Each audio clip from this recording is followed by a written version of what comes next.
नमस्कार दोस्तों। अगर आपकी इनकम सिर्फ सैलरी से नहीं बल्कि फ्रीलांसिंग, किराए या फिर फिक्स डिपॉजिट के ब्याज जैसे दूसरे सोर्स से भी आती है तो एक टैक्स डॉक्यूमेंट को समझना बहुत जरूरी हो जाता है। जी हाँ, आज हम उसी डॉक्यूमेंट यानी फॉर्म 16A की सारी गुत्थियां सुलझाने वाले हैं। तो आज हम क्या-क्या देखने वाले हैं? सबसे पहले जानेंगे कि आखिर ये फॉर्म 16 है क्या? फिर समझेंगे कि ये सैलरी वाली इनकम से कैसे अलग है। इसके बाद हम इस सर्टिफिकेट के हर एक हिस्से को खोल कर देखेंगे, जानेंगे कि ये मिलता कब और कैसे है, और आखिर में समझेंगे कि आईटीआर फाइल करते समय ये हमारे किस काम आता है। तो चलिए सबसे पहले और सबसे जरूरी सवाल से शुरू करते हैं। ये फॉर्म 16A असल में है क्या चीज? आइए इसे बिल्कुल बेसिक से समझते हैं।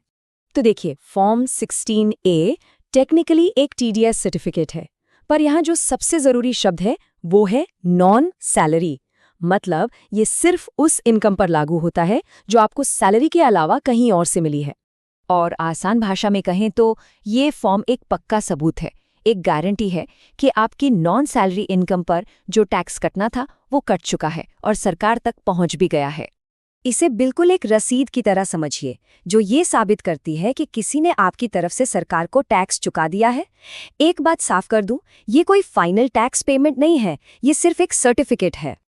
ठीक है, तो अब जब हम ये समझ गए हैं कि फॉर्म 16A क्या है, तो अब वक्त है इसे इसके मशहूर भाई यानी फॉर्म 16 से अलग करके देखने का। दोनों में फर्क क्या है? देखिए, सबसे बड़ा फर्क ये है, फॉर्म 16 मिलता है सैलरी पाने वाले लोगों को, और वो भी साल में एक बार। वहीं दूसरी तरफ फॉर्म 16A है नॉन सैलरी इनकम के लिए, और ये हर 3 महीने में जारी होता है। इसे आपकी कंपनी नहीं बल्कि आपका बैंक या क्लाइंट जारी करता है।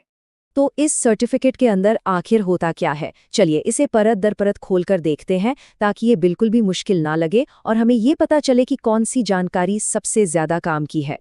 ये फॉर्म ना कई तरह की इनकम पर लागू होता है, जैसे फिक्स्ड या रेकरिंग डिपॉजिट से मिलने वाला ब्याज, प्रोफेशनल या फ्रीलांसिंग की फीस, घर या दुकान का किराया और कमीशन जैसी कई और चीजें।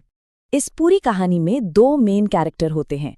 एक है डिडक्टर, मतलब वो कंपनी या इंसान जो आपको पैसे देने से पहले टैक्स काट लेता है, और दूसरा है डिडक्टी, यानी आप जिसका टैक्स काटा गया है। फॉर्म का जो पहला हिस्सा होता है ना, वो बिल्कुल एक पहचान पत्र जैसा है। इसमें दोनों पार्टीज की पूरी डिटेल होती है, डिडक्टर और डिडक्टी का नाम, पता, पैन नंबर और डिडक्टर का टैन यानी टैक्स डिडक्शन अकाउंट नंबर। अब आता है सबसे काम का हिस्सा, जहां सारे हिसाब किताब की डिटेल होती है। आपको कुल कितने पैसे मिले, उस पर कितना % टीडीएस कटा, टोटल कितना टैक्स काटा गया, और ये सब किस तारीख को हुआ। और आखिर में ये सेक्शन इस बात का पक्का सबूत है कि जो पैसा कटा वो सच में सरकार तक पहुंच गया है। इसमें आपको चालान आईडी और बैंक का बीएसआर कोड जैसी चीजें मिलेंगी, जो सब कुछ ट्रांसपेरेंट बना देती हैं। ठीक है, तो थ्योरी तो समझ आ गई। अब आते हैं प्रैक्टिकल बातों पर। ये फॉर्म आपको मिलेगा कब, कैसे मिलेगा, और सबसे जरूरी, कैसे पता करें कि ये असली है या नहीं। एक बात ध्यान में रखिए, फॉर्म 16A सालाना नहीं आता, ये क्वार्टरली आता है, यानी हर 3 महीने में। और हर क्वार्टर के लिए इसे जारी करने की एक डेडलाइन होती है, जैसा कि आप यहाँ देख सकते हैं। ये फॉर्म आपको खुद नहीं मिलता, इसे आपका डिडक्टर मतलब आपका बैंक या क्लाइंट जारी करता है। और एक बहुत बहुत ज़रूरी बात, इसे सिर्फ और सिर्फ डिडक्टर ही इनकम टैक्स की ट्रेसेस पोर्टल से डाउनलोड कर सकता है। आप इसे खुद डाउनलोड नहीं कर सकते।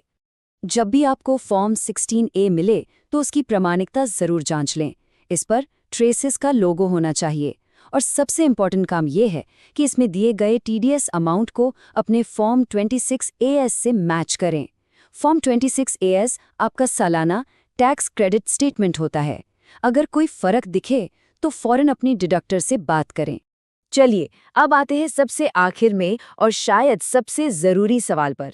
इन सब कागजों का, इन सब डिटेल्स का फायदा क्या है? ये हमारी टैक्स फाइलिंग में कैसे मदद करता है?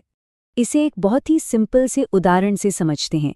मान लीजिए आपको 1 साल में एफडी से 80,000 रुपये का ब्याज मिला। अब बैंक क्या करेगा?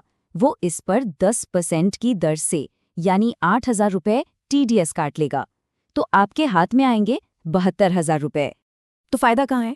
फायदा ये है कि ये जो 8,000 रुपये कटे हैं ना, ये आपका एडवांस टैक्स है जो सरकार के पास जमा हो चुका है।